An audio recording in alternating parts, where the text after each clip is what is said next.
continue. We are Econet.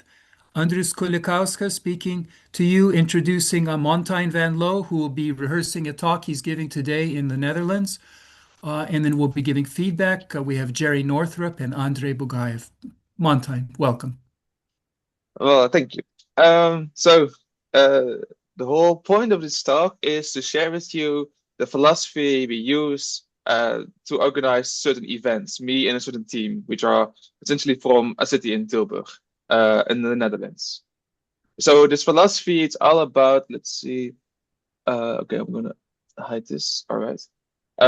This philosophy is all about. Okay, no, I gotta fix as I can see you guys as well when I'm talking. All right, I'll just do it like this. Yeah. So this philosophy is about essentially a wish for a moral turn. That we are currently living in a time of implicit morality, a time where moral banners rule and doubt is seen as a sign of weakness, and that we are able to turn to a different period, a period of explicit morality, a time where the moral map rules and doubt is seen as a sign of strength. So let me first explain a bit what that means, implicit and explicit morality, and then a bit more context about how this looks in practice and how it can look in practice. So, and that's also be the objective of the whole talk. So essentially, it is a picture. I do like to draw this picture, and it's really just to visualize what the situation. Oh, wait, Steph joins. What I think the situation is, and that will be also the whole point of the talk. First, I would like to argue that we live in a time of implicit morality. Hi, Steph. So the whole point of this talk is to share the philosophy behind the events that I'm organizing. And the wish is a wish for a turn, to go from implicit morality to explicit morality. So that's what we mean with the wish for a moral turn. We currently live in a time of implicit morality, which means a time where moral reasoning is widespread. I think that moral reasoning is widespread, but there is still a lack of moral understanding. People know not still what the moral really means. What does it refer to? And as a result of that, we live in a current age where moral banners rule and where doubt is seen as a sign of weakness. And then that's like the first thing I would like to argue, that this is a situation. We are currently living in implicit morality, and that we can move to a time of explicit morality. And then after the talk, I would like to just answer with you the questions. Let's see. Yep. Do you also believe what I'm believing, that we currently live in a time of implicit morality? And do you also think that it's time that we make the leap to explicit morality? And more specifically, in this time of explicit morality, do you also think that the moral map, which we'll come to know, can serve as the basis for new politics? So you can also see we really talk about something very concretely implementable, that we really can go to a new kind of new course, really. So that is what the wish is, and what's a bit of a context behind this talk. I told you there's a philosophy behind events, and there's a certain team behind me who is doing these events. I'm kind of you could call it the nerd of the team. So I walk the academic path. I should be able to answer all technical questions about this whole philosophy. And what you can see here are essentially our attempts to battle the symptoms of implicit morality. What those symptoms are, we'll get to that next slide. But what we see is that there are some kind of problems. And even though we've done that in a different format then, we've now, I and also me, believe we have a format which can be triggering the moral turn, which can really reveal the morals and move us to a time of explicit morality. And we believe it in that extent that I'm also here talking to you right now, and saying and try to argue why we believe this. So what are these symptoms, right? Because I say, and by the way, I say we and I. When I say we, I refer essentially to the team which we share the philosophy. But when I sometimes refer to I mean that because I'm talking about something more technical and they not necessarily are with me aligned because we haven't talked too much about that yet. But what are the symptoms of implicit morality? And that is one clear symptoms, which will also be the main discussion of the talk, that are moral disagreements by misunderstandings. That's a clear symptom. So what often happens when because this is also a symptom which we are quite familiar with our events, what happens is people come together, there seems to be some kind of disagreement, and then after a while they come to realize, aha, oh, you're also reasoning morally like me, and it was just a big misunderstanding. And one of the big results is well, here with our events, we do have the time to clarify so that people come to realize this. It was just a moral disagreement by misunderstanding. But in society, this clarification often never happens. And one of the big results of this is an inefficient democracy. For democracies thrive on consensus. And essentially, having many moral disagreements by misunderstandings, it just means that there are a lot of disagreements which should not have been there, meaning that that democracy is much more stagnated than it had to be. And it's especially prevalent here in Europe. We have a lot of democracies where it's a bit less than with the American president, who has much more power. But it's what we experience in the Netherlands very much. We have a really stagnated democracy. And we can also see that we believe that this is solved by turning to explicit moral reasoning. Because if people immediately reveal their morals, be it in these kind of settings or in politics, the nature of the disagreement becomes clear. And we can see if it's a real disagreement or just a disagreement based on misunderstanding. So that is one big symptom, and that will also be the main topic of the talk. First, arguing that moral reasoning is widespread, and also understanding why certain disagreements persist. But before that, let's go to another symptom, which we'll also address during the talk, and those are of amoral accusations. It just nothing means that a lot of people see themselves as reasoning morally, and other people as not reasoning morally. And that is the big result of that is conflict. So without regard to what moral reasoning is, because it is a vague word, and that's exactly the point, the result of this is conflicts, because people can now justify the story of we are moral and they are amoral to have that conflict. And so you can also see here, understanding what a moral is, revealing the moral, solves these accusations, because then you can check for yourself, do I actually reason morally, given that this is how a moral should be understood? And do they reason morally? And so this picture just says, okay, a lot of people say, so how do you reason in important situations? People will place themselves in the moral side and the others in the amoral side. But what's the actual distribution with our real understanding of morals? And I would say I think it's time. We're living in a time of implicit morality. So it is yet a time of morality. Moral reasoning is widespread. And it's a very interesting discussion how, if you talk about how that came to be, how did we even come into a general age of morality where moral reasoning became widespread? That's interesting talk, but that's the scope. But the point is that even though it is widespread, it is not yet understood. And that is like the whole feature of implicit morality.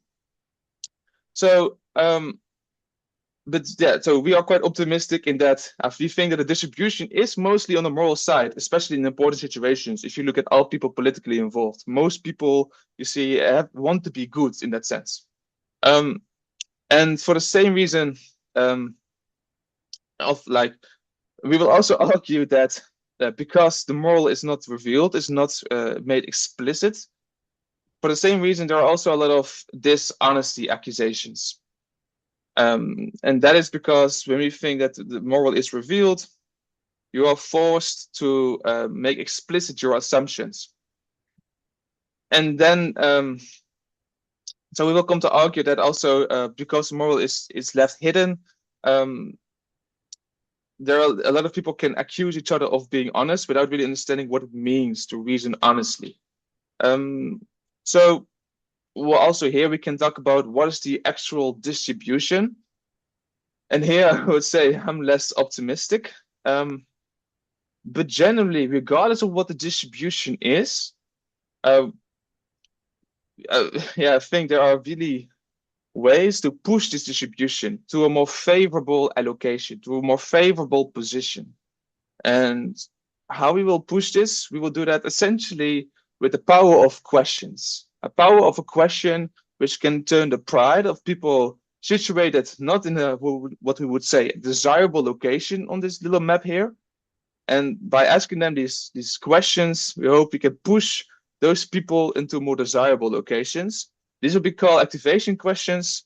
It's just one attempt to push it, but I think, yeah, I think that's it's worthwhile to think about that. Not to be cheeky or anyway, but I really believe in the power of a question if you really understand the question. So, having said all that, these were symptoms of implicit morality, and we are not first one to notice that. There are many. A reading of history reveals many attempts to deal with the issues of implicit morality, such as against political symptoms. So people know that in political settings, people often don't come to realize the real nature of the disagreement. But by civilian assemblies, people come together and they can see, yeah, it's much more efficient, much more disagreements which were unnecessary because they are based on misunderstanding were rooted out. Another way is to go down this philosophy. Okay, implicit morality is a problem. Let's try to understand what morality is. So you have a lot of moral philosophies. And people have done it in ivory towers, but over time, we've also come to understand the brain more. And then people have tried to understand morality from a brain perspective. And even though these people, some people said, well, perhaps a moral does not refer to anything, they have still contributed to the scientific progress. And as we will see, when we understand the moral, we will make use of that science. We will make use of essentially science until this point, within the narrowest constraint of science. So generally, what is a moral? There have been many proposals. Also, there's moral philosophies, but none seem to trigger the moral turn. No moral till now could really be seen that's the basis for new politics, we believe, for certain reasons. Some even deny that the moral exists, but we in this talk will try to convince you that there is a certain meaning of a moral which can trigger the turn. This meaning here is layered, as you can see, as in there's a folk layer, which is like the easy meaning without any technical nuance. But then this meaning is also grounded into the brain and consciousness.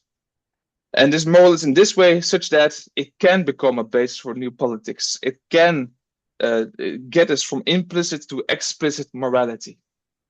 And what it means with grounded, because it's just this question. When we talk about the moral, what do we refer to? What should I have in my head to say, okay, that's what the moral refers to?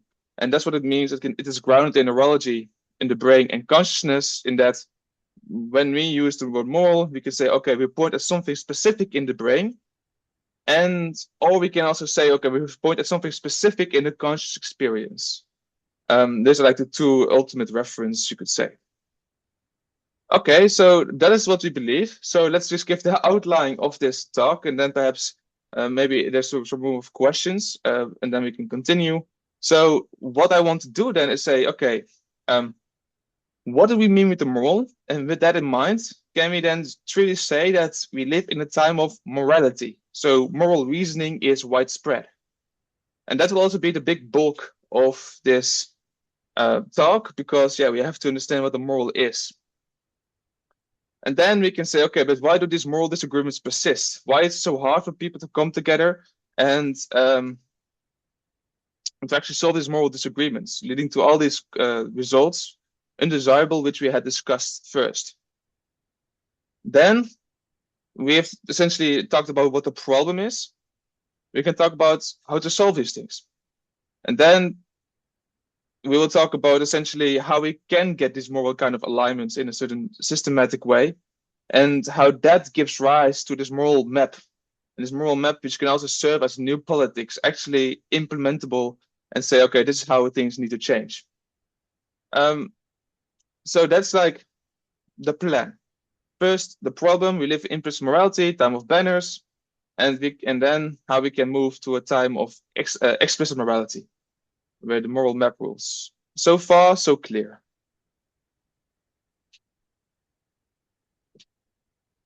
All right. Maybe to jump in and just to ask, first of all, Montijn, what kind of feedback is useful for you? And then maybe to say to the rest of us that today is a special day and we're helping Montijn rehearse, and so that'll take up probably the full hour.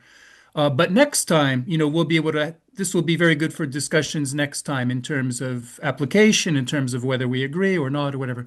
But Montijn, what kind of feedback do you want? I would say mostly for clarity, but you can also just ask some annoying questions, or perhaps questions you want. But I think questions generally are always good, whatever the question is. And then I'm in the chat, I'm putting in just some comments on English, if I don't know if it's relevant for your audience, but just how Okay, to reword things. Okay, so cool. I will look at it later. But cool.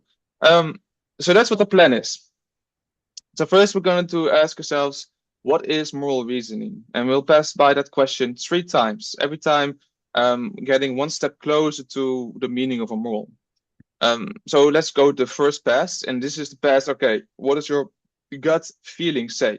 So here we just have 6 examples of political flavors and also hooligans that left in the corner. So we have anti-immigration, we have anti-corona maatregelen, anti-corona rules, we have a kind of parliament, we have nationalism, and we have Black Lives Matter. And you can just ask yourself, okay, do these people use moral reasoning when they are in these situations? And we're not going to discuss too much in that answer, but yeah, just so you already that question already starts working. Do they use moral reasoning or amoral reasoning, whatever that might be? So now let's talk about what we understand with the moral. And the first thing to say is a moral is a messy word. It just means that it's a word and it has very, very, very many different meanings that people you can use it in. So I can tell a story first about what are all the possible meanings that exist, and then we could come to a certain graph like here on the left side, outcome, function, and value. And then I can have a story about why I have this kind of meaning of a moral, and how that, I would say, can explain in a neurological way moral philosophy and psychology. But yes, we don't have time. So I will ask you just to learn what you think with the moral, and we're just going to start anew just for the sake of this talk. And then we have more questions about that we can come to after. So what do I mean with the moral? So as stated before, it is a layered meaning. So there are multiple layers. And we will just briefly give an overview of the brain and consciousness part. So you can see, okay, what's like the most technical meaning on which all the above depend on. And that should also be able to answer all the more technical questions you might have. But then we'll just cover fork and do some examples from the moral map you've already seen for a snippet. And so you can really implement it and you can see, okay, I know how to use it. With that being said, let's just give a quick overview of the brain. It is just to say that whatever we're going to say, we can always refer to either brain activity, as in, yes, that is supporting that function of that moral, or we can also leverage the most promising kind of theory of the brain, the free energy principle or active inference, and say, okay, we actually can understand what a moral is in terms of their language. So we also can rely on that formalism. And after we've done that, we can always ask ourselves the question, whatever we have referred to in the brain, what does it mean for our conscious experience? And then we have to refer to something in the conscious experience. That is a bit of a harder thing to do because it's still a very novel thing. I have a certain approach.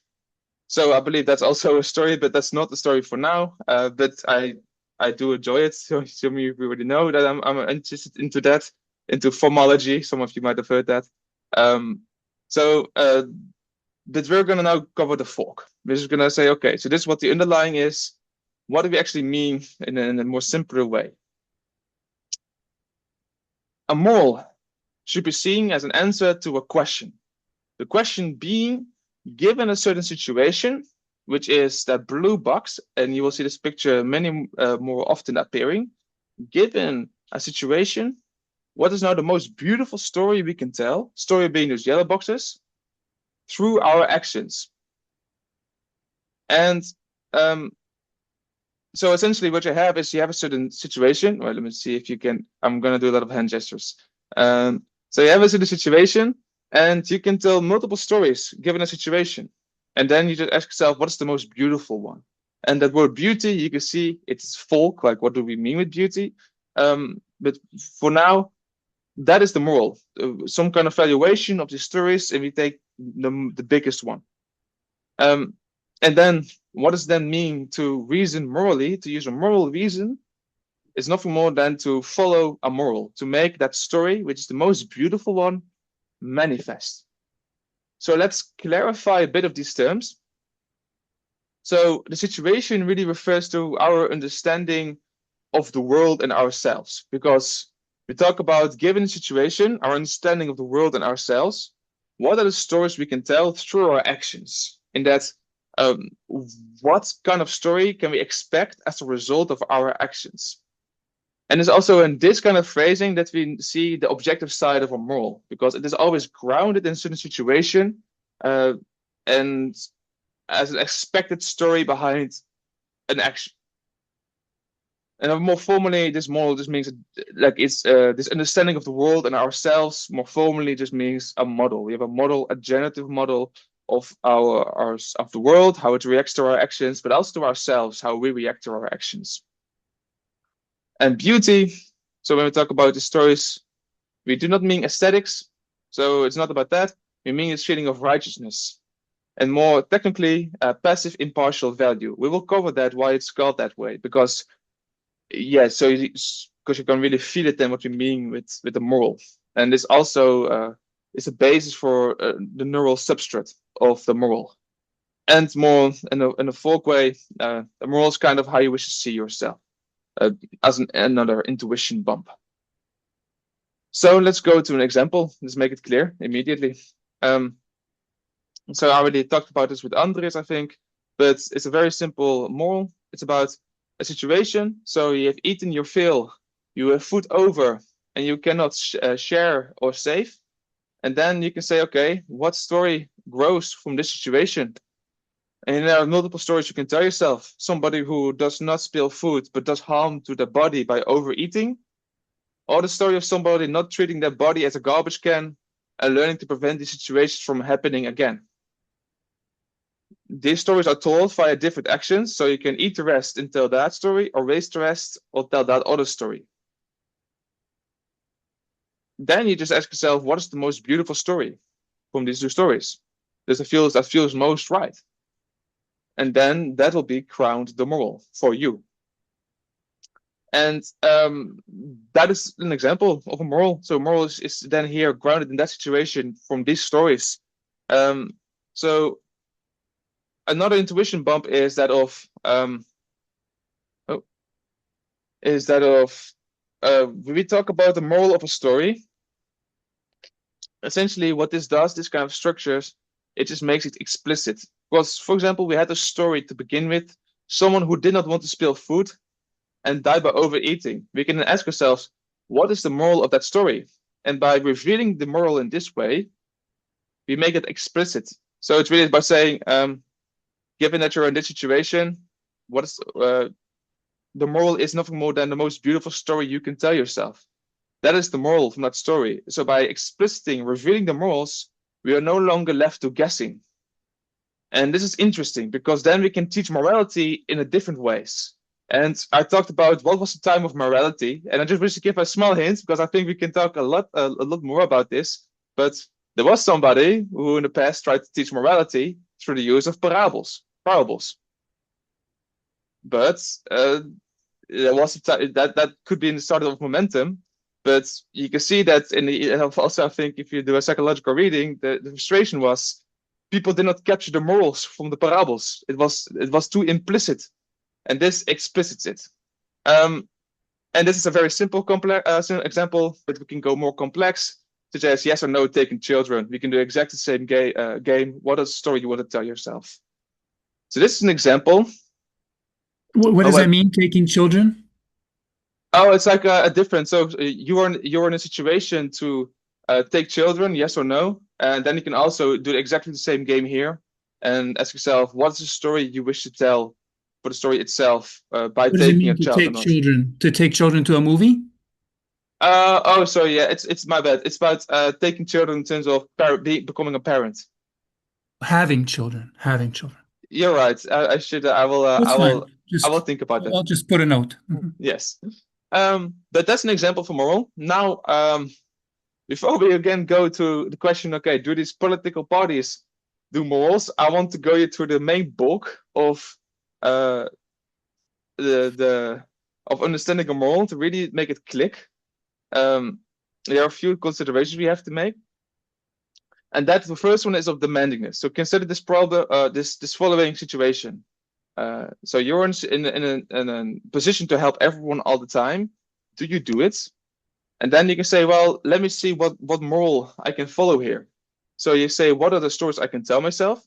The story of one who helps everyone all the time and feels fine, or the story of someone who does not, even though they could.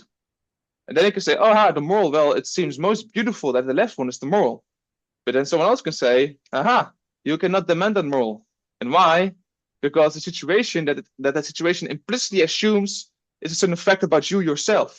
It assumes that you have an unrealistic amount of willpower, right? So that's like the hidden implication, the hidden specification of the situation.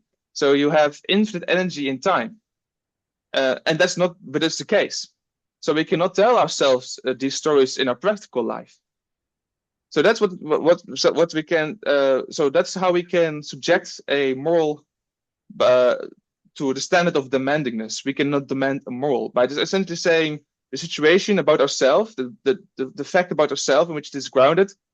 It is not realistic. It is not applicable to us as human beings. Rather, we are beings with bounded energy in time. So we are not here and here finding the moral, because here it assumes that we're in this situation about ourselves. Rather, we're here, and here we are spouting the stories. And here, when we do that, we can see that a different moral, in my opinion, comes to be. So the story of yes is now the story of one who helps everyone all the time and completely drains themselves. And the story of no is someone who can still help everyone all the time, while still respecting their own needs. And here you can say, okay, so do you wish to help then everyone? Here the moral can say, no. Follow my moral, I will choose no. So this is the demandable moral. I think it does take into consideration also the correct fact about yourself. And it just means that we have to be realistic with our willpower, how much we can expect of someone. So just like our understanding of the stories, our understanding of the world should constrain the stories we expect behind our actions. The same goes with our understanding for the self. So just like we investigate the world, we must investigate ourselves. For these are both part of the story we wish to tell. So this is how we understand demandingness. That was the first piece. Yes? Can I jump in, and maybe others will want to jump in? But a similar point. So, like in terms of demandingness, you're worrying about like, well, what are people actually capable of in terms of their will? But as regards morality, there's this issue that comes up for me at most of morality, I think, is how how understanding am I morally of, the whole, how much am I studying the issue, aware of the issue, etc. So, for example, in terms of not killing somebody, right? Like, I don't really know why we're not supposed to kill people. I just know that it's a question to me, like, why, what could go wrong? Why am I doing this? Why am I thinking about this? You see, it's more of a question. It's not a story. So, for example, like, make it more practical example, like creatine. Okay, so my friend says, "Oh, creatine's great. Use creatine, etc." Now, I don't know anything about creatine. I don't really want to learn a lot about creatine. I just need to deal with that morally, like, in terms of sense. So the way I handle it is certain things I'm conservative on, certain things I'm progressive on. So conservative means that just don't do it. We will Progressive see in the next slides let me if we just have the finish same and I'll just motivation. oh man. So progressive means go and try things out, right? Like, and these are just attitudes, and they're kind of like attitudes for dealing with situations where you don't really know and you may not be able to know. So a lot of like the moral banners are more about people unconsciously organizing around like whether they're going to be conservative or whether they're going to be progressive, but in either case they may not know really what's going on. So just to conclude, like, I don't know if there's a place in your thing like before you have a story, but just these moral alerts to say, hey, I've got questions about this. This gives me doubts or In questions. the next That's what I slide, want to do. we Okay, will go ahead. see whether your motivation, we have the same understanding of moral motivation. We have the same Mhm. understanding of a moral reason. Because it could be that what I've heard from you, it is very still based on your perspective about you trying to do things about others. It's about you and them, us Mhm. and them. I will argue that for me, my understanding of a moral is not based in perspective. And that is exactly also the reason why beauty in its most technical form is called passive impartiality. And now we'll also perhaps also see how your ideas relate to it. Um, so when I say beauty is a passive impartial value, to understand that, first recognize and acknowledge that the stories we, for example, tell of somebody who wish to help people, but also respecting their own needs. If that's the moral, it's a story that contains roles. A role, when you are following that role, you have a sense, okay, I am in that role, uh, but you feel that it doesn't matter. You feel that you wish to make that story happen, regardless of your role in it. So you feel like, okay, I wish to follow this moral, but suppose I was not the one who did the helping, but on the receiving end, even then I would want that story to manifest because the story in itself is worthy, and that essentially is a kind of perspective independent value. So if you project, so you look at the story regardless of essentially what role you take in. And as a result of that, if you're then being told, but you take that role, you say, I don't care, I want the story to happen. Or you take that role, I don't care, I still want the story to happen. And that is really like a functional marker of, okay, what that value is, what's so special about that. But that's not enough, because there are two ways to get that. One is by really saying, okay, I want to be impartial for a reason, because this is just impartiality. I want to be impartial for a reason, and I do this by, in that story, continue switching my perspective from other persons and trying to see what will be the impartial way to act. That is one way to go about it, but that's one where we see this high cognitive demand, high cognitive control. Dysfunctional impartiality is not achieved by that active impartiality, by active switching from perspectives, rather by it's a way of attending, by untying oneself from our perspective and looking at the story of a whole. So it's a way of attention. It's really a downweighing of attention instead of an upweighing of attention. So also in the free energy of the active inference language, you can see it's really about precisions. One is like downweighing precisions, the other way is upweighing precisions. And that is also the reason, because we wish to force this attentional attitude, that we always write the stories in that the story of one who helps everyone all the time, or the story of one who helps others while still respecting their own needs. So you're forcing yourself to not think about what your role is in that story. And that is what we mean specifically with that beauty. And now, Andreas, just a small comment on what I heard you say. It really felt still that you're thinking from your perspective, from, oh, I need to do this, oh, I need to do that, and it's really practical, like perspectival needs. While beauty, what I refer to, is that which entides from your perspective. We can talk about that at the end. Just really get to the ground of that. If that's okay. Then I will just continue the story. But I think it's still an interesting good discussion with you to have. And just regarding this passive active, I think that's a very important distinction. Your philosophy, or like you call it, you were saying upweighing, downweighing attention. Yeah. I think so. I'm still trying to absorb that. But one thing that I think maybe there's a slightly different way to think about it, like in terms of a general rule or a particular analysis. So I think of something like abortion, which I think is a very problematic, issue. And I think I would think, not being an expert in any way, but I would think like abortion is a case where a general rule, a general story doesn't do justice to the particular reality. Like every particular fetus deserves its own analysis, like in terms of what's going on, right? Like at least it deserves at least that. There's no mechanical solution to say, oh, okay, we solved that problem. It's sort of every abortion is its own problem, its own moral problem. So I think that's a way to. I don't know if that relates to what you're saying in terms of yes, it relates, because essentially also the question of abortion can be understood in explicit morality, and it's all about morality, as we've seen here, is very action dependent. So you're in a context to make a decision, an important situation, and if you talk about you have the moral need, you wish to follow morals, and you're in a position about one particular fetus, whether they should be aborted or not, then you must first ask what is the situation, where it's grounded in, and then in that situation, when you talk about one fetus, is fully tailor-made, so fully specified for that. And on that belief, that situation, you can then play the same game. What are the stories to tell? Which one's most beautiful? But as governments, we also.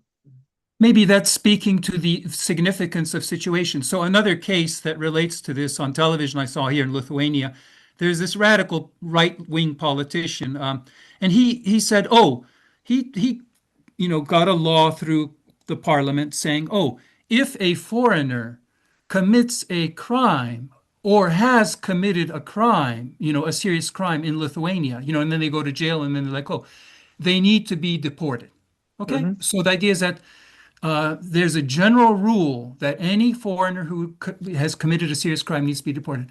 Now, the counter to that is they were saying, look, it depends on lots of situations. Maybe they have family in Lithuania. Maybe they have a job in Lithuania. Like maybe there's different things going on where the situation kind of like needs to be put into consideration. Okay, so good. the idea is that you need to kind of embed yourself in the situation in order to think, instead of just imposing a blanket. Yes, but it's good what you say, also to understand this demandingness issue of a moral applied in a political context, because that is often translated into bureaucracy. So you might want to have a very tailor-made way of treating civilians, but you as a government must be realistic with the amount of willpower and energy you can have at that, because you also, that is limited. So while it's always best to have a fully tailor-made case-by-case analysis, I think we must be realistic about the time and energy a government has, and therefore also the time of bureaucracy it can delegate to each of these specific cases. So here you can also see how demandingness is an issue to morals. Perhaps we agree. If we're in a situation where the government would have a limited amount of energy, etc., maybe it would be best to have to do a case by case. But yeah, we must be also realistic with that fact about the energy and how bounded we are. And just to say, like, because we care about ecology just seems to naturally be a domain where the relationship between the situation and circumstances and some kind of general physical principles, let's say, like they're in connection with each other. So this is helpful. Thank you, Montijn. Good, thank you. And so the last one, before we go to the political problem again, is that of empathy. So you can just see that, or generally, needs arising from your perspective. These things can contrast. So suppose you follow the moral I wish not to sacrifice myself to always help someone else. If then someone else comes to you and is like a good friend of yours and you love them, but they say, "Oh, can you help me fix my bike again?" They can feel the empathy to help them, but you can also say, "But I wish to follow a moral," and that can conflict. And then you can see that the motivation of empathy, which is based on your perspective, it's really based about your relationships with them. Um, that motivation from that or arising from that relation, that perspective can contrast with your general desire to manifest a certain story. So in that sense, and so the especially for the people pleaser, that's like the struggle. You sometimes you gotta override your empathy with the moral. So it is different. The motivation, the moral motivation, is different from, for example, empathy, but also anger or other things which really arise from your particular relationship to them. So those were the three how do you call it? Intuition bumps. Before we go to the political, there are a lot of questions which still can be asked, which we don't have the time for, except the objectivity of a moral. We'll get to that later. But just, I think, we talk about impartial value, but it does not mean that we always are neutral impartialists. We can derive partial acts from impartial evaluation. Just as a general note of that. The rest we will not even talk about. But that's with that having said, let's do a kick off a recap. So what is a moral? And this was also the biggest bulk of this talk, to really get the theory down so we are comfortable with morals. Then we can really apply them in our analysis. Moral is based on a certain situation, and it's a story we can tell through our actions, which is most beautiful. If that is clear about the moral, we can continue our analysis of politics. And why don't we let you go for another 5 minutes, and then why don't leave people give feedback on your talk, and then we'll end on time. Is that fine, Montijn? So whatever you want to. I think you're doing a very professional talk, but just to, so we'll have rehearsed. If the question is, do people want to see the end of the talk? Then I would like to continue. And if people want to leave earlier, keep going then. Yeah.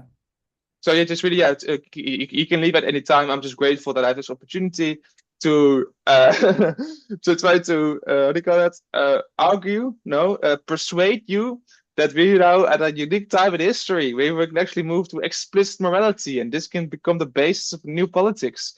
So I'm grateful to have that opportunity to try to persuade that.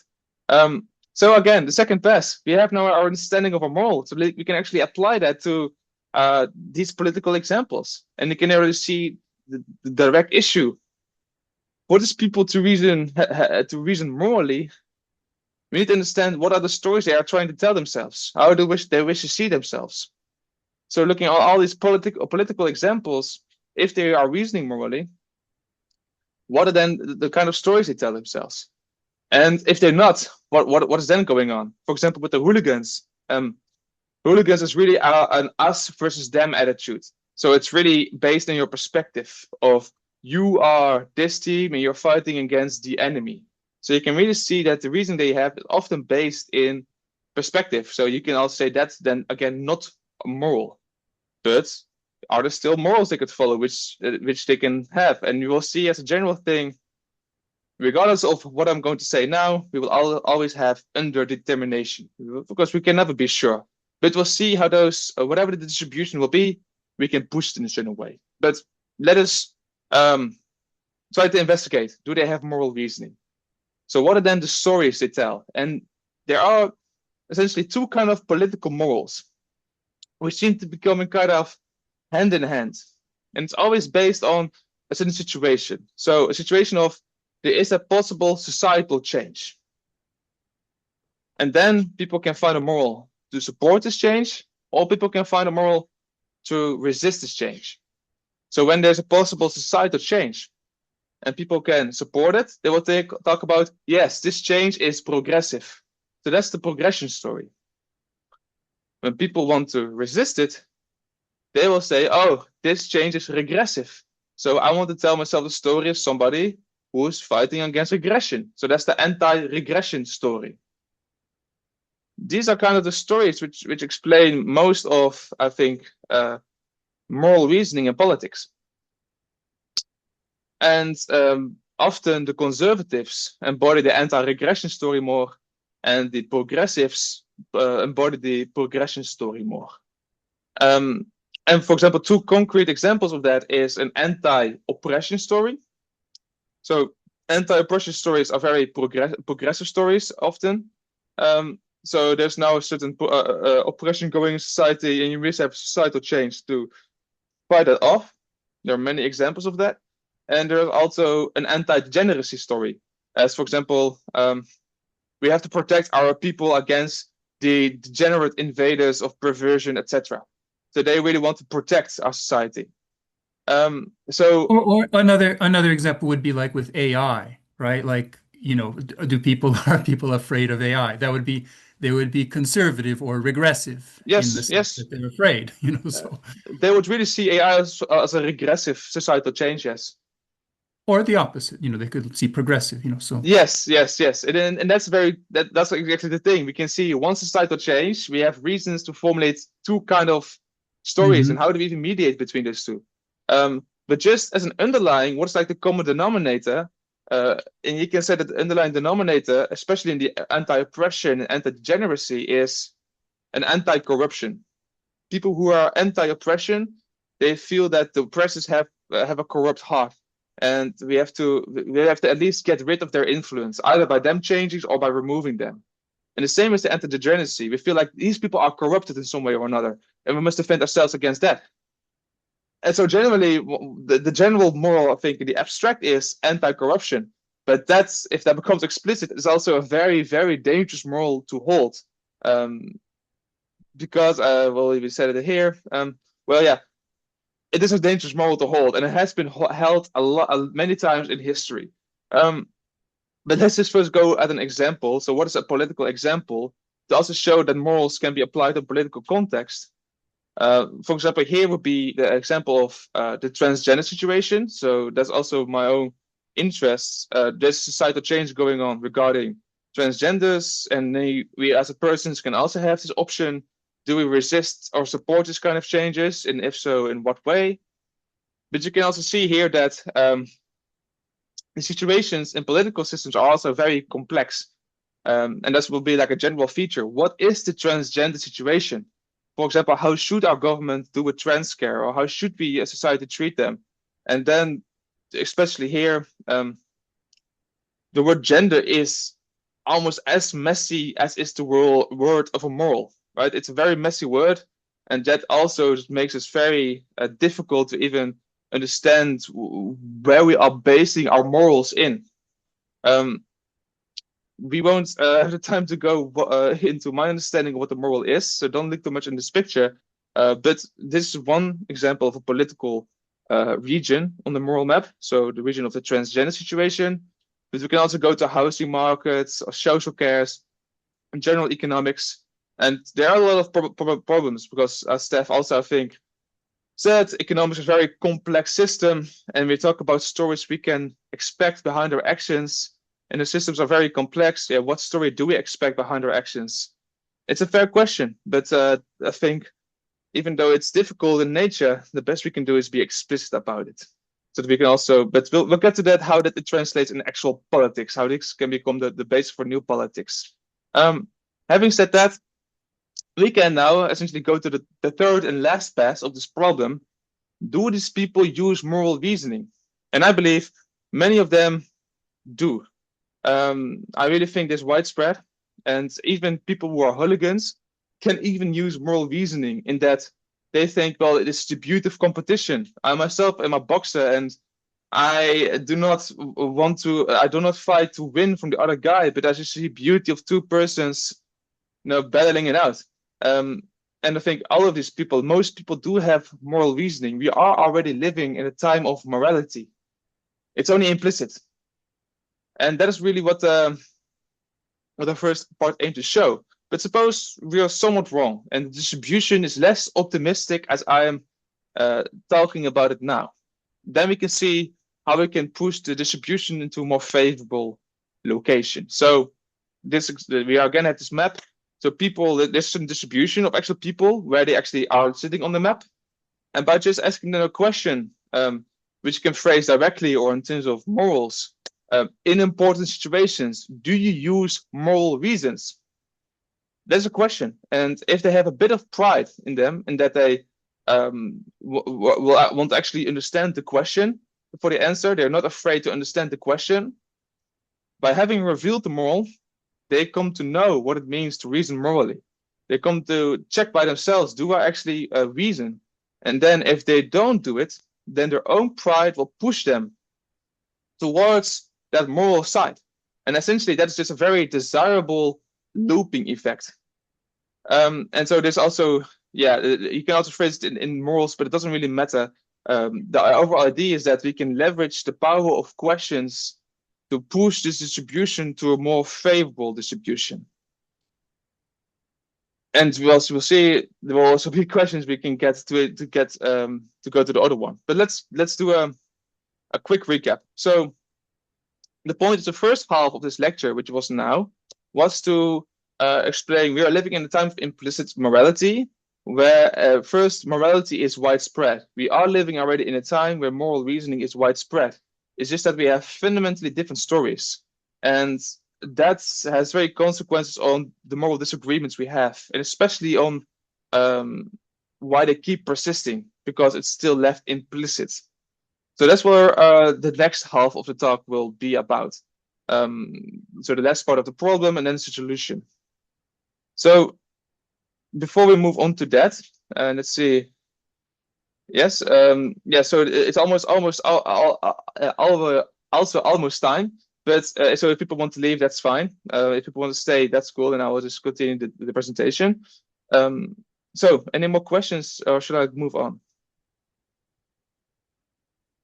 Then I'll move on. So the question is, why do these moral disagreements persist? So what even is a moral disagreement? And it really is just that there's one choice moment, and there are two people who both are reasoning morally, but make a different choice. So there's so the situation is, for example, a possible societal change, and people are both wanting to follow morals, but one says to support, and the other one says to resist. That's a moral disagreement. And then the question is, how do we explain it? And what I believe almost always carries the explanation of a disagreement, of a moral disagreement, is that of a misunderstanding. So even though it's the same choice moment, we can still have different understandings of what really the choice moment is and what the consequence is, what is the kind of world that you're living in. Maybe just to jump in quickly and say, a lot of moral issues are just resolved by letting people have their individual choices. So one person wants to support AI, the other person wants to, not. They just say, we just agree to disagree, or we're not, we're just living our own lives, right? Like I farm with organic and you farm with not organic. It's when we have the shared community, where either for some moral reasons or like, I don't want your pesticides coming onto my property or whatever. That's when we have a practical reason to have moral, or like we simply care for people. We don't want them to destroy them. So there's some kind of extra step that comes in here where we say, well, it's not just about me and you separately, but we have a shared society. Yes, the important disagreements are exactly those that lead, for example, to societal stress, like an efficient democracy. So these really are the things. And that can be part of the misunderstanding is like, what is the basis that people are impinging on each other? Like, is it economic or moral or whatever? Like, so and a lot of times that's not clear or that's confused. All right, thank you. So what is the explanation for this moral disagreement by misunderstanding is that people, although in the same choice moments, are growing their morals in different situations. So one believes this situation, for example, the transgender situation. I believe this situation of transgenders, gender refers to a biological fact, and I believe this situation of genders and gender refers to some societal fact. And then from those situations, we ask ourselves, what moral grows here? and we both want to follow the moral, but then the moral can lead us to opposite actions, which leads to this clash. And so the question is, okay, we see that our beliefs can this explains moral disagreements, just our different understanding of the situation. So why do these persist? Why do we still have that it takes so long before people come to clarify? And one big reason is because the moral is left implicit, and then underlying is the following: that people identify themselves with the moral. When people identify themselves with the moral, it leads them to hold their moral firm in their hand and to stop doubting it and only confirm it. The moral has now been internalized. And why do people do that? Why do people start to identify themselves with the story? And you can understand that is that we as humans, and you can also really see that in a very technical sense, have an existential need for direction. And morals or stories you tell yourself, they provide direction. So because of the need for direction, we essentially invite the ego as grip on self. So the self is really your understanding what situation is. And the ego is nothing more than that saying, okay, we're going to protect that feeling of self. And we're not going to let yourself be fluid again and transform. No, it's going to stay in this place.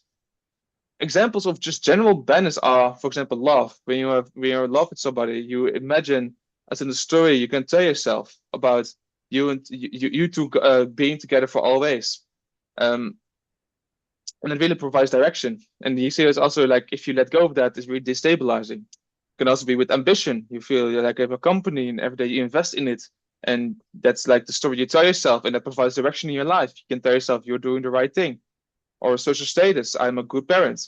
So these are all just banners in general, stories in general, which I think happens to everybody. But a moral banner specifically is in the most general sense, the anti-corruption banner. And also that you can see the moral banners are also kind of dangerous in that if you tell yourself you are fighting against corruption, then it becomes a very hard pill to swallow that you who wanted to fight corruption, that the fighter was actually the monster themselves after all. So you wanted to rid the world of corruption, but essentially you were the one who was doing the corrupting. And that's also a very hard reason why moral banners are so dangerous, and people have a hard time letting that go. This is all very great. And just to read a comment by Steph, he says, a banner is less work than trying to figure out one's identity at each moment. I am this banner, end of story. And just to relate it to things I've talked about, like where there's the first mind and the second mind. So the first mind knows, and so Andrej, I'm talking with him about, morality, and he relates it to self-identity, you see. So to say like, okay, this is me, right? And then to add to what you were saying, like, I am not degenerate, like I am healthy, right? Like, so I have to be protective of myself and not be corrupted or not, etc. So, and then the doubts and counter questions. So that's why morality, it's very important to transcend your identity with these doubts and to sustain those doubts with counter questions. The counter questions keep you just from forgetting your doubts. The counter questions say, no, keep those doubts alive.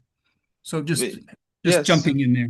And also, I didn't see the chat, but demandingness is that you have to consider where you actually are planted as a human being, and that you really have to be realistic about what you can expect of yourself, because that affects the kind of stories that grow out of a certain situation. And the banner, yes, you're completely right. So essentially, also that's kind of the shift in perspective we are going to do, is that you should no longer identify yourself with the stories you are at this moment, but rather how the stories change under a certain need to be honest and moral with yourself. And so in my language, this shift from the first mind, which knows, to the second mind, which doesn't know. Like, can we tell stories that would allow us to make explicit? So instead of implicitly just joining some clan, to say, no, let's make explicit stories, and then we don't have to know, but the stories will help us make us understandable, like what is this all about, and how do we decode things and things like that. Yes, I'm generally for making things or clarifying things. So, but that is the reason why this, because the question was, why did this misunderstandings persist? It is because people identify themselves with the stories and they wish not to let go. So that's why they keep, even though they have a moral need, by following their moral, keep going to a different action because they don't let go of their position. And so you can see the moral banners are the reason for these persisting moral disagreements by misunderstanding. And you can also see why this is also the root cause of dishonest reasoning, because because their moral need essentially, or generally, when they are firm, they do not dare to let go of that belief anymore. They wish not to doubt it, only to confirm it, because they have this deep need for direction. And that's also the reason why honest reasoning is harder once you identify yourself with a story. So then the question is, and it's essentially asking for you, what moral would you grow in this situation? Given the situation that we have these two banners, both want to go into a different direction, what moral grows there? And what moral, taking also into consideration, because we have to satisfy this demandingness, that we have an existential need for direction. Can we just ask it to let go? And not even all moral alignments are desirable, because we have had many moral alignments in the past. For example, in Germany, at the time of the Nazis, there was a moral alignment, but was it desirable? Were they actually honest with themselves? So that's like the question here. We have a situation, we have this persisting moral disagreement. What is the most beautiful story we can tell ourselves in a situation, just like the format we have practiced before? That will be the moral. So that will be then the solution part, right? What's the most beautiful story to tell ourselves, these little two friends of moral banners we have here? So Steph is going to have to leave us. He wrote something nice in the chat. I don't know if we have last words from Steph. Beautiful talk, Montijn. I find the mapping super helpful. So I'll just have to catch the recording, and I think you should keep going until you're done and satisfied with everything that you have to share. Thank you. I'll do your comment. Thank you. Bye. Bye-bye. Is said Seth missed the part with where the most beautiful drawings are, but you get the recording. So that is then the question, right? The question is, just like we've done before, this situation, what should we do and what story can we tell, which is most beautiful and which we can demand? And this will that be the last 40% of the talk. Let's continue if nobody wants to say anything.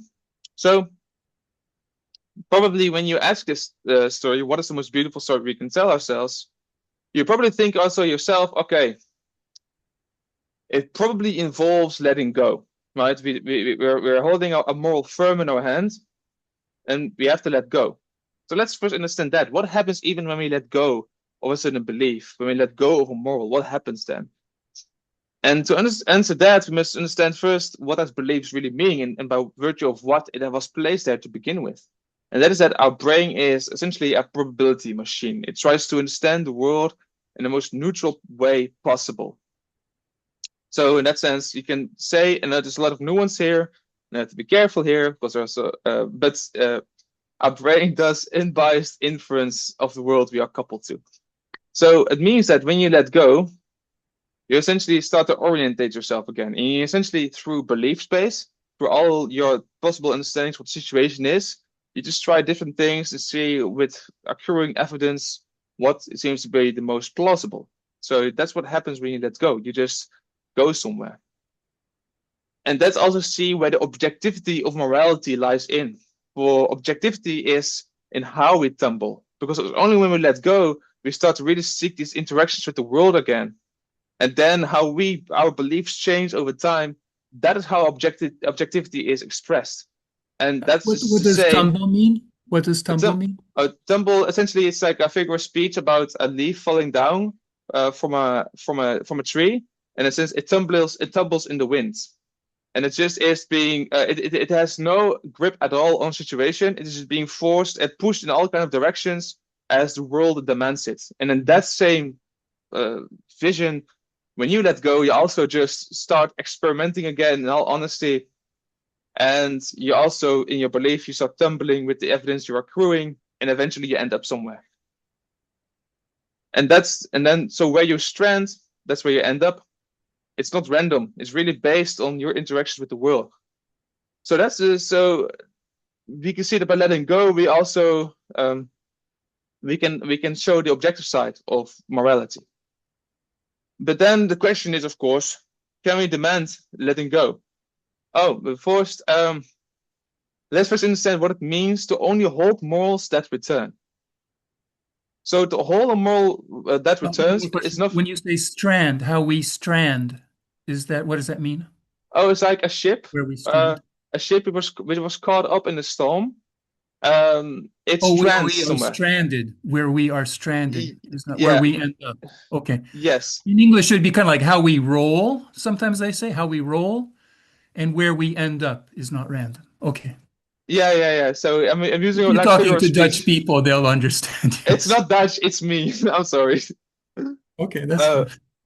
But yeah, I'm using like a lot of figure of speech. So I like the idea of a leaf tumbling in the wind, and I like the idea of you stranding and completely giving yourself over to a wild storm. So I'm using those words.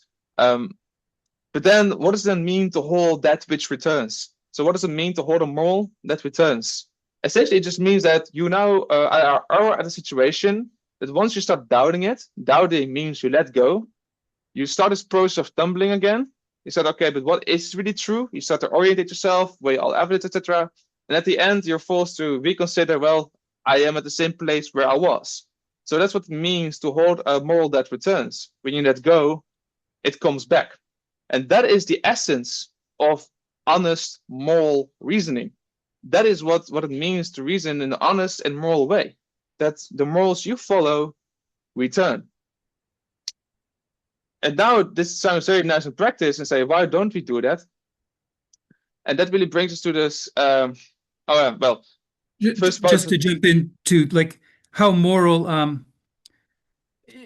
the whole point of this whole moral logic that one develops or moral stories is that then we end up tumbling, into different circumstances. And then it turns out, when you have different circumstances, things look differently or things have different outcomes or whatever. So then we remake our stories or we see, like for the most beautiful story, you have to take care of all these circumstances, not just my particular circumstance as a child, let's say, or whatever. Like there's all these circumstances out there. So you get this rich web of moral story logic that mirrors the richness of all the possible circumstances. That's where I think morality leads.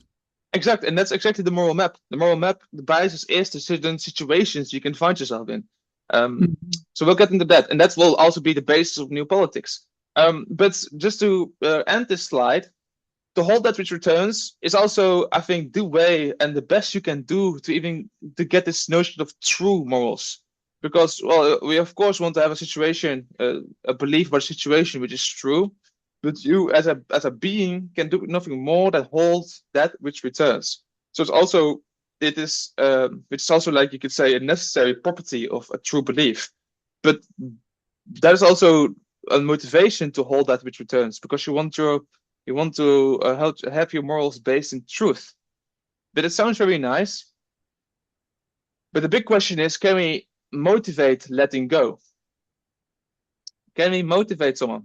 And we can motivate that by just asking the direct question: do you want to use honest moral reasons in important situations, with these reasons being that you hold morals that let go?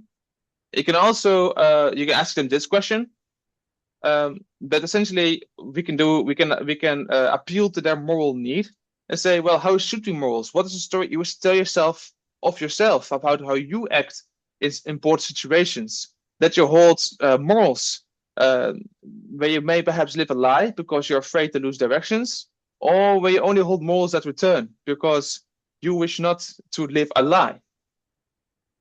And that's all nice. And I think, it sounds most beautiful to embody the moral of the scientist. This is the moral of the scientist.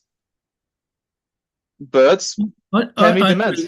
Andrej has to go to a meeting. Do you have words for us, Andrej? You've written something here.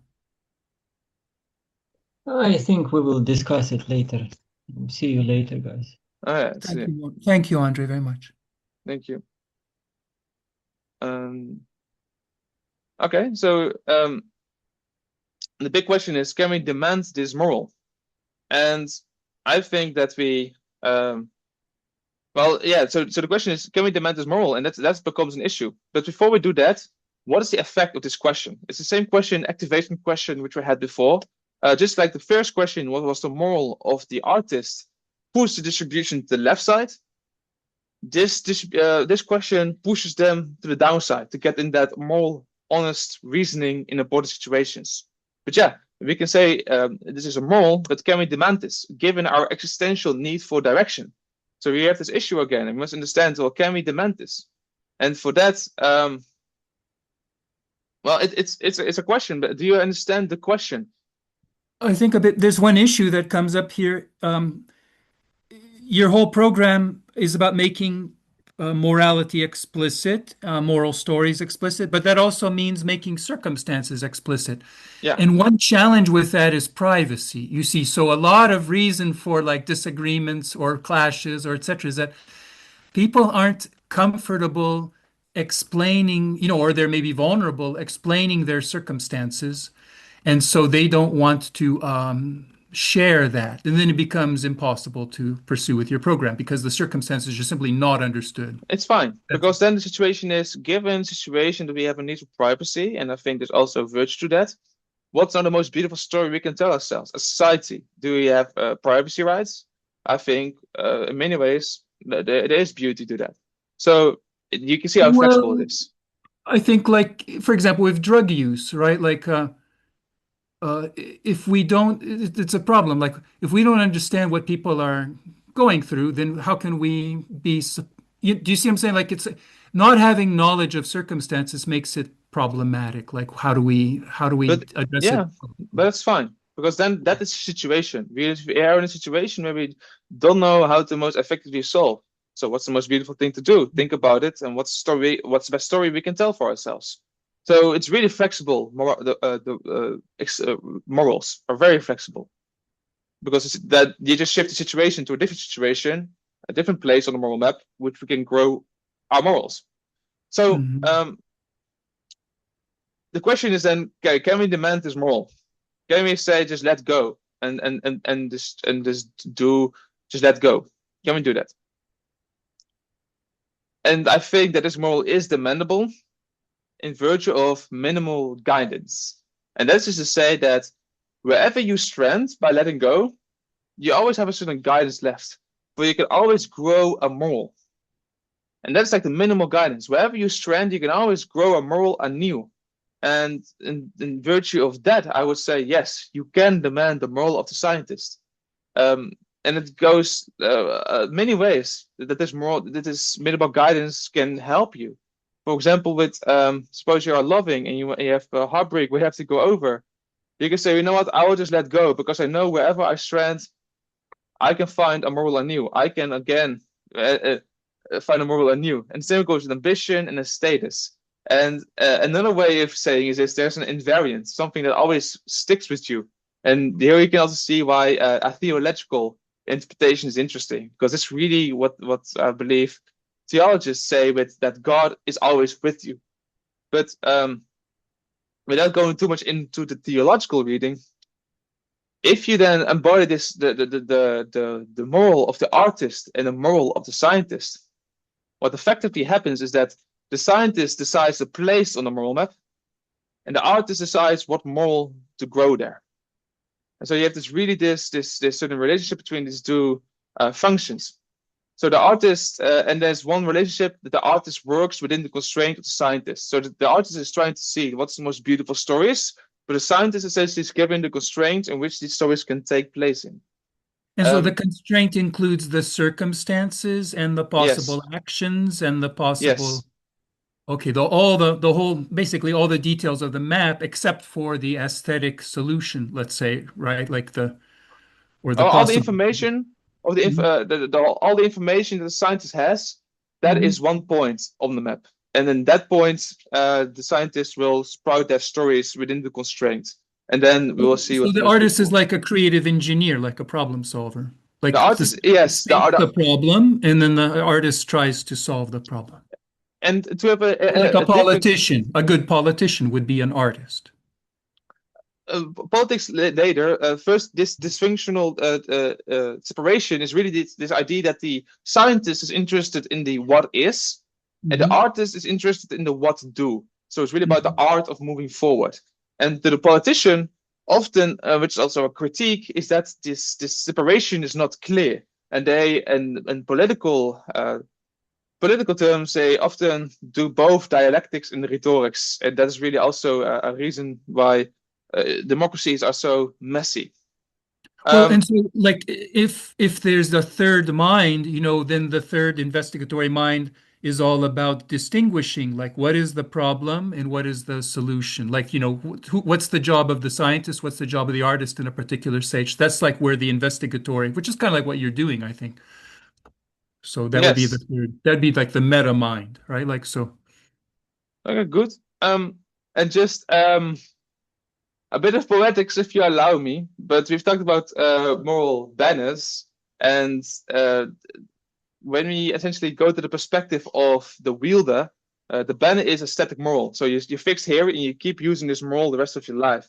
But once you start doubting and letting go, and by that minimal guidance, live your life, the morals you hold are become dynamic. So you can, in the more poetical terms, it's also from a book, this interpretation, so it's kind of role play what we're doing.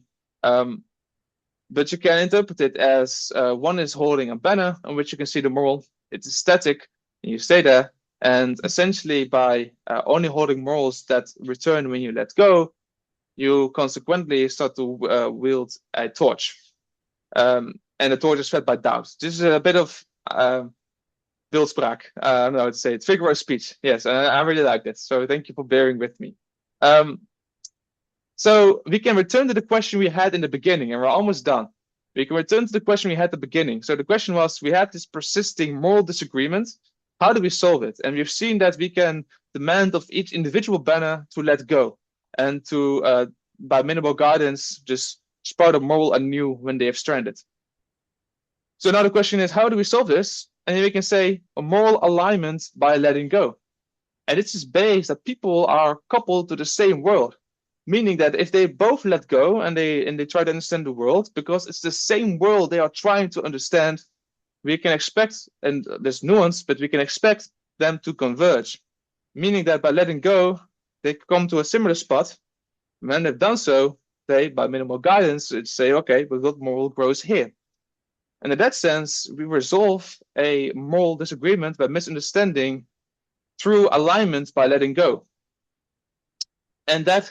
And so, what are they letting go of? They're letting go of their beliefs or assumptions, yes. But they're not letting go of their circumstances, right? Or are they kind of they're trying to think beyond their circumstances too? So, for example, in the transgender situation, you may have let your whole life believing that gender is a societal construct and it's just degeneracy going on, and you have to resist against that. Letting go would mean that you start doubting it. So you start doubting these beliefs and you reorientate yourself. And it's really about what we had here. So you start doubting yourself and you start tumbling again through belief landscape. And if it returns, that's the best we can do. But it need not return like here. But so it also, I imagine it's also allowing for other circumstances, like to say, especially because this is social, right? Like, so to say, look, I know certain circumstances, but for other people, they're in different circumstances, right? Or maybe I should rethink my circumstances too. Maybe I'm misinterpreting. It really defines on what exact concrete choice moment is you're referring to. Because that's where the moral grows, in a certain choice moment, in a situation which is implicitly a choice moment. Okay. Yeah, the choice moment seems like a good concept to say, like. Yeah, perhaps you're right. I was also thinking about it. Perhaps that needed to be more clear. Also, the relationship between doubt and choice moment. Like doubt kind of sets up the choice moment, right? Like I don't know, or something. So where's the choice moment come from? So the neurological reading of a choice moment is that of. At least has neural markers, right? And essentially, while I interpret it also experientially, without going into the neurology, is that your body is continuously asking yourself, okay, what to do now, where to go, where to go now. And a choice moment is nothing more than a consideration that your body feels like, okay, I cannot rely on my habits right now or my flow. I need to ask myself a question: what is the best outcome to manifest? And often, then, the situation where you're in is grounded. But that's like a very neurological, technical reading. What I mean with choice moments. So that's really grounded in that lower layer. We can go that. And the way that I interpret that would be like at this moment of uncertainty, you can listen to your body or like your first mind or your banners, right? And say, okay, well, what do my habits tell me, right? But you can also rise above that and say, well, what does my like conceptual logic or my stories or whatever like that are relevant tell me? And then you can see if they agree. But if they don't agree, then you kind of have to resolve that. And then that would be a normal that you're headed into, it would explain like how you So perhaps a make a good choice. way to understand choice moments is like choice moments happen when there's no clear direction anymore where to go, or there are two like equally valued directions where you can go into. Or when you like are remembering yourself, oh, maybe I need to. I remember I had to go somewhere. So there's like different ways in our life and choice moments Well, just a come very up. concrete thing, like, should I eat a snack, right? Like, so then I listen to my body.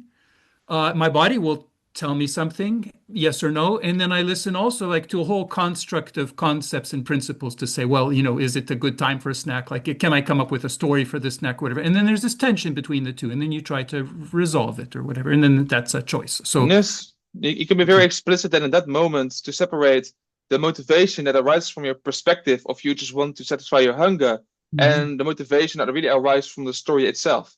So yeah, well, am I really hungry or was it just, just anxiety or whatever? Yeah. Okay. But then, so the whole thing was, okay, what story to tell for these two moral banners? And we can tell them the story of a moral alignment by letting go. And we can expect this if people share the same world.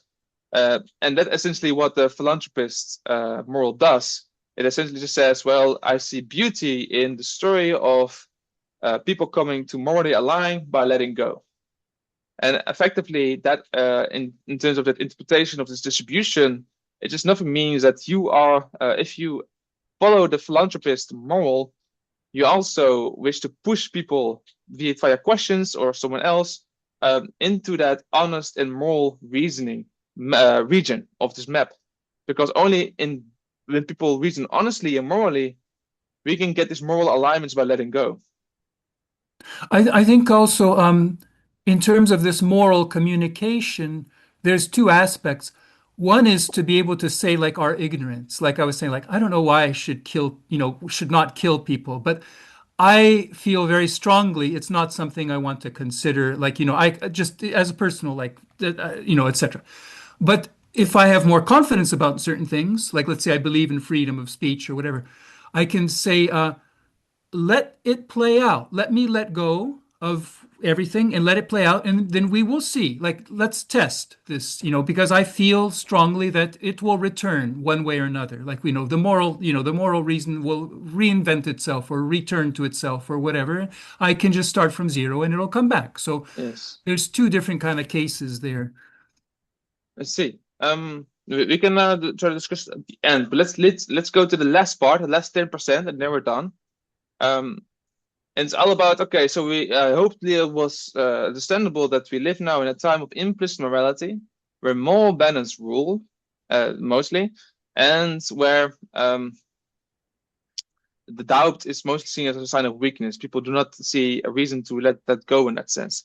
And that we're now at a moral turn, that we can go to explicit morality. We want to make revealing morals common practice. And the best way to see that is to go to how would it look like for politics? How would all our theory we've had until now be really seeing in politics? And then we see like the moral map, as Andrius already had seen.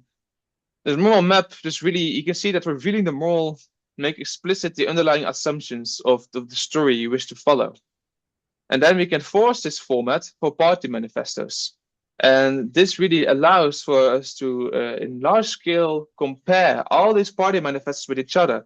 And then we can see, okay, the disagreements, we can see they're also grounded in different places. And then they can become explicit target of clarification. What is the situation? What does the science say, etc. It can also become a structure for debates, where so revealing morals becomes common practice. We no longer are reacting on one another.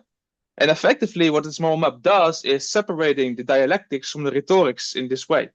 And the last thing is the moral world map. We can also think about a collaborative effort of the whole world to really understand, okay, what is the situation? What are they trying to tell? And really get that understanding.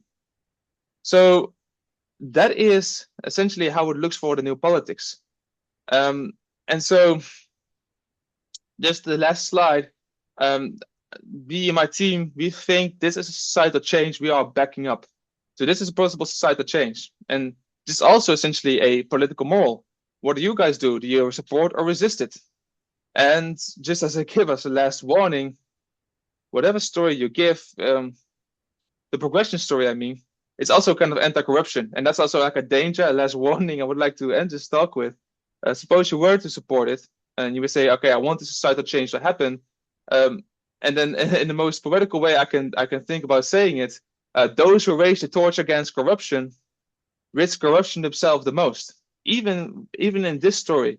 And to see examples, the Inquisitions, for example, a lot of people think they are fighting against for a less corrupt world, and they become the monsters themselves. So anyone who tries to make any societal change should make sure that the flame of doubt does not extinguish, does not die. But having said all that, let's return to the last three questions we started this talk with, and that's really asking you, do you believe we're currently living in an implicit morality? And is it time for a moral turn? And do you also see that a moral map can be a new politics? So with that, I would like to end my presentation, and then we can move on to the discussion afterward. Thank you.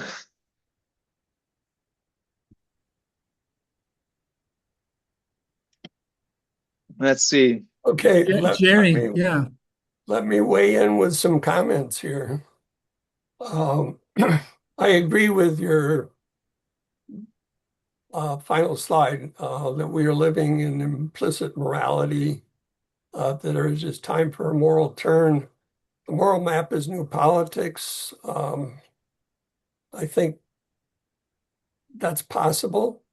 I have some questions and differences in some of your approaches. The neurological approaches as computational. I think that should be more intuitional, because I think the computational model is antithetical to the way biology functions, the way humans function, and what have you. So the notion that the scientist decides the place in the moral map, I don't think that's true. I think the artist should decide the place in the moral map. I think the scientist has a real moral problem. And it comes back again to this reliance on computational kind of things, looking at the brain as a machine, a computational machine, I think misses the boat significantly. So there's some issues with that. I think overall, what you're doing is really good. I commend you very much for that. And I think it's going to be fun to see how it evolves. But I think there is some significant issues in terms of your reliance on the neurological kind of evidence. So when I say the scientist decides the place on the map, I just mean somebody with honest reasoning. So you doubt it, you dare to doubt it, because if people do not dare to doubt it, you get banners, and that's essentially where the artist decides the place on the map. And so does that align with your intuition? What did you say on the scientist again? So scientist, not yes. scientist. Yeah. Scientist. Yeah. So when the scientist decides to place on a map, it just nothing means that you try to be as honest with yourself as possible and not have any motivated reasoning. So really accept the world as it is. Oh, okay, I would contest that statement, because I think the scientist, in a certain sense, is basically dishonest on that, and that they are investigating their own particular type of area where you can make I measurements and guess what have you, and they're potentially I think this is a nice contradict example the where others. Montijn is thinking by analogy or metaphorically, and yeah, the real weight is between like what he said, what is and what do, like so precise. Yes, that's where his thinking is making the distinction. Then he has to come up with names for it. So then he says, well, yes, the what is the scientist and the what do is yes, the artist. Then Jere yes, comes along and he doesn't he looks at scientists versus artists, he takes them literally, you see. And so yes, then this is a very common yes. issue. But so Yes, but exactly what you say. It's also a disagreement in misunderstanding, and also rooted in the fact that the scientist is a messy word, which you can have multiple associations with it. So yes, but hopefully the confusion is clarified in that sense. But thank you, Andreas. That was a perfect analysis. Um, but thank you also for the comments. Yeah, well, good luck tonight, and I'm Thank looking you. forward to continuing this in the future. yeah, I Yes, think it relates. I think it's very practical. I think it's very human and social. I would, I share Jerry's concerns on the neurological aspect, but I think like you draw from, your method, you seem to draw creatively and kind of like helpfully from the active inference, free energy principle, neurological literature. Like you're picking out what you want, to see. So, and I think it's really speaks more about your intuition. You see, like you're uh, focused on intuition, and so you're coming about on face value. Like if you just looked at in general or asked AI or whatever, like it's very problematic, the neurological approach, because it's shallow people asking shallow questions, yielding shallow results. You see, so then it's just kind of like generally, you're not, see, I think like you're getting around that somehow. So that's ge- fine. But I just don't think that, like, I wouldn't recommend it in general. And I don't think it's generally really, we haven't really talked yet about the neurological underlying. It's a very these are concerns very valid of you. But yeah, there was not a point of this talk to go into this. but see, the point is that, like, if you don't have a well-developed moral theory, then what kind of science of morality are you doing? You see, you can't find what you don't imagine, basically. Like, It's or true. it's very I've hard. Like if you have a yes, rich imagination and you have rich models that are meaningful and intuitive, then you can say, yes, okay, you can learn more. But if you don't yes. have them, it's very hard to get like, and so one way to make that precise is to say, look, what have these Churchlands and etc. are able to say about animals and their morality? Like they're not able to say very much, I don't think. I mean, It's true. because It's they don't true. have a deep moral theory in general, anyways, like or like It's AI and true. more. But They don't. these people, yeah, it's true. You're completely right, and you can really see that there's a trend in science that the spirituality is dying, and you can see that by people denying that these things happen. But I believe that within the narrow constraint of science, we can find a mole defined by two neural substrates, which are not necessarily even theory-related in that of inference, but they can be reinterpreted in that sense by, I think, very good reasons. And in that sense, we can find a moral within the narrow constraint of science. In that sense, rescue spirituality. But I understand it's all hypothesis still, it's still unknown, and it is an ongoing battle. But I'm optimistic. Oh, and then another thing that came up at the very end, because I think it's helpful. I mean, I like you overall, and I think with your presentation, I was very grateful that you let me, jump in and step in, and that makes it much more convincing for me. That you have this room for other people to kind of make sense of it, etc. But one thing I think to work further on this is to try to understand why people have these moral banners. And I think that goes back to the first mind. And so a concrete example would be you see, like Ukraine. Moscow, Russia is denying that Ukraine is a nation. You see, it's saying Yeah. that's a false nation, that's a false narrative, they don't have any right to exist, etc. And see, so they're denying the banner of Ukraine. And Um, and, it's and so they're saying like you don't just in the same way like people would deny yeah. the banner of women to say you don't have the That's right to really vote because you don't really have a soul or you don't have a mind or you should let your husband decide, etc. Now maybe with a child, you wouldn't want them to vote or not. I don't know, but the point is that this whole issue of what is the value of having a banner like Lithuania or Ukraine or Boy Scouts or whatever it is? There's some kind of value where people choose to organize themselves around that. They say, we're going to have a banner. We establish a banner and we're going to be accountable for it, so I see. responsible for it. But generally, if you look at that question, do we acknowledge Ukraine as their own sovereign nation? Then yes, the Russian people are grounded in a very different place on the moral map. They might even still both use moral reasoning, although that's Well, technicality. maybe just to say, it's like not allowing Ukraine to be on the moral map. It's saying there's no issue of Ukraine. Ukraine does not exist. It's a phony thing. It's false. The The moral Palestinian map. nation does not exist, etc. How do you get yourself onto the moral map? So people could discuss you I because they think don't that want you to be on the moral map. I think the meaning of moral map, like I understand it, it cannot be used in that way because the moral map is really the points on the moral map refers to beliefs people have in choice moments, and people in Ukrainian people are getting in those choice moments, and Russian people are in those choice moments. So by virtue of that, we all partake when you're reasoning morally on the moral map. So that is how I understand it. I do not Do you see understand the how you. problem, like when people don't want you to exist on the moral map? Like they Mm, don't want you to have a position, like that you're not So, a, so, you're not allowed to be discussed. You're not allowed to so be. the concrete situation that you specified about Ukraine and Russia. So how should one interpret that in terms of moral map? It is just that Russians believe that there's a situation of Ukrainians being not deserving their moral banner and their banner to be seen as a sovereign nation. And now they ask themselves on that location on the moral map, um, and suppose they do it morally, because I think they don't do it morally per se, but very us versus them mentality, like hooligans. But suppose they would morally, they would say, yeah, the story of uh, yeah, I find it hard to do it morally, but like the story of a country taking back what's theirs because it was taken away by stolen people and that have plundered their country into blah blah blah. That is like the moral story they could hold on to. Well, the moral story of Putin is that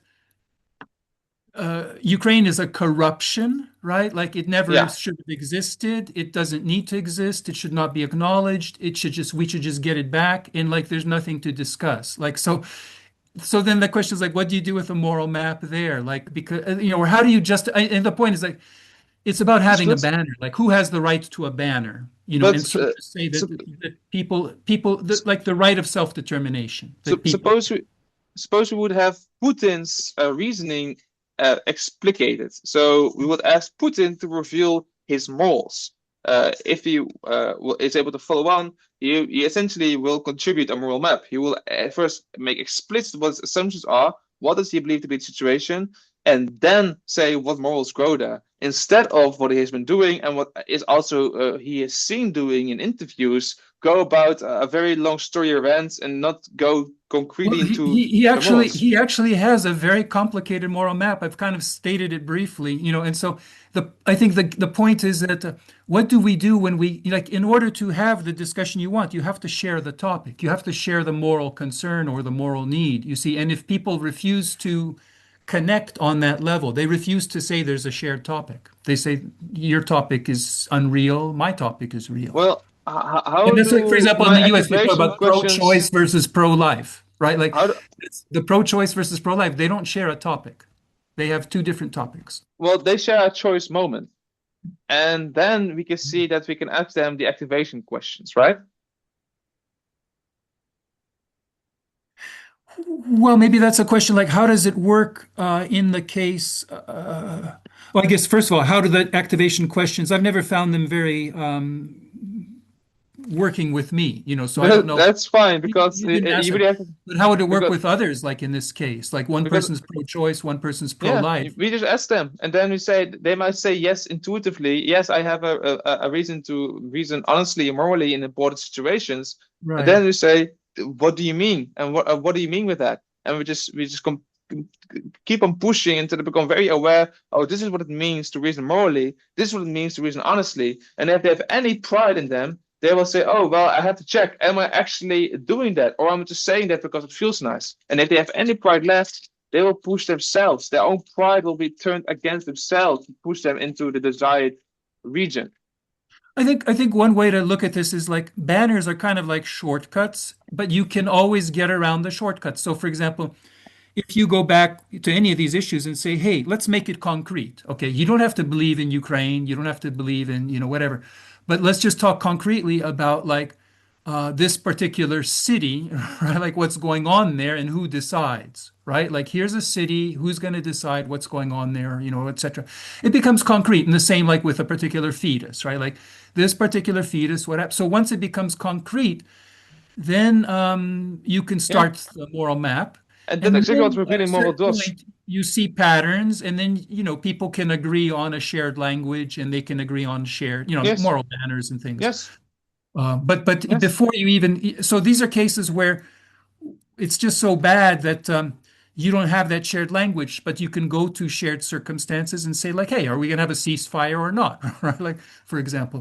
But exactly So- what you say, it's very situation specific, and that is what it means to reveal your moral. To reveal a moral, you must say where it is grounded in. Right. And I was glad that I could talk about like the two, three minds here because I mean, I think this is just trying to show that it's a different language for talking about. But I think like the things that you're saying, I can translate it in my language, and so there I'm was so opportunity. interested about like the last thing. It was about passive and active impartiality. There are two ways to get that impartial, functional independence.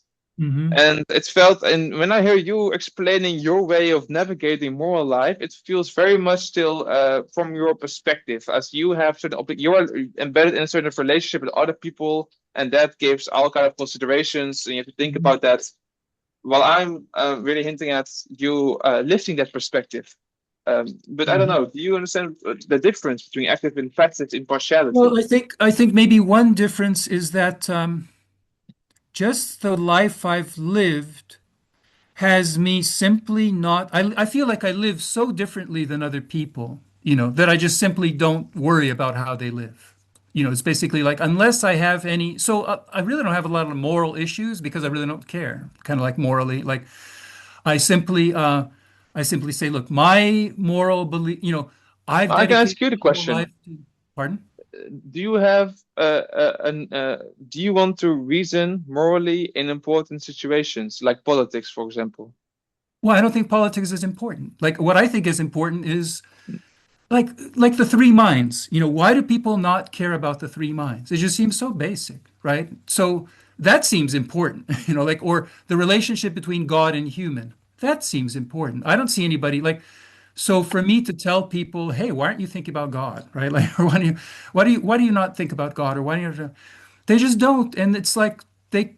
I just kind of assume like that's their problem. They can't. I can like just show them. So do you see what I'm saying? Like that's my morality. The reason why I find politics important is that it's quite vital to perhaps bring about the changes that Jesus would have wanted for the world, right?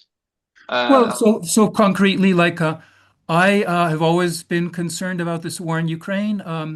I tried very hard. I had to give up at a certain point because I have practiced as a peacemaker, and nobody wants to look at their enemy's point of view, etc.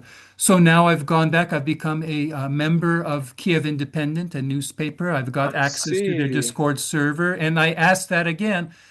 But I think basically like the first response was you're in the wrong channel, and they're like, I don't think there's going to be anybody who cares to talk about this. So then, okay, so let them fight. Okay.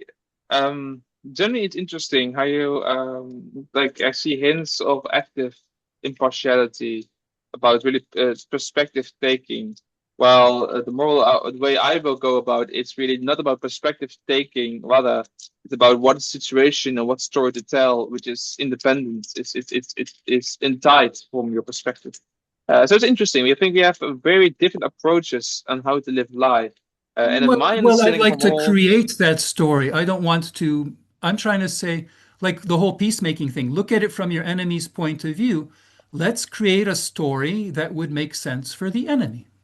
See, so I don't want to make my own story up. Like I can give suggestions like, well, why not let Crimea be an independent country? Why not let Donbass be a UN protector? I can make up all kinds of things, but it doesn't really matter. I'm saying, look, my thing is, why don't we let the enemy make up some stories and help them make up stories? So I'm very supportive of what you're doing. Hmm. And I think Yeah. I think maybe another difference is with the three minds is like when you make these distinctions, I'm naturally looking for the third mind. So if there's if there's passive, what you call impartiality and Hmm. active impartiality, but what about willful impartiality? So like that would come kind of relate the two, you see. So that's Willful. where I would want to be. Willful. What do you mean? What's that? Yeah, so like I can think of like active inference is forward looking, but I think that there's passive Oh inference no, which is backward like looking, and willful inference kind of relates the two so that they say the same thing. So you I have to think there's really see willful what. impartiality that says, hey, like I choose to connect a way of looking at things with stories and kind of like work at it creatively on both ends, I guess, So maybe something like that. this discussion can only be very clear if you understand what I mean with exactly active and passive impartiality. I really just mean two modes of attention of achieving this functional independence, where uh, active is by upweighing, and passive is by downweighing. So one is increasing cognitive control, other is decreasing. And so that's how I understand it. So I don't, and that, in that technical underlying, I don't understand how to place your version. Mhm. I'm Okay, going to so have I to think ditch you've, out here at this Jerry. point. So I said I'm going to have to ditch out at this point. So Okay, I'll let Jerry, you would get you end go us and with a look prayer? forward to continuing. Any more comments, Montijn? And then maybe No, Jerry, would you yeah, I'm very conclude? grateful. Thank you for this opportunity and listening to me. It was immensely helpful. And thank you, Montijn, for all the work and Yeah, for giving Montijn, us you're so much doing great testimony. stuff. And so Thank keep you. it up. Thank you. And I'm gonna good show. luck tonight.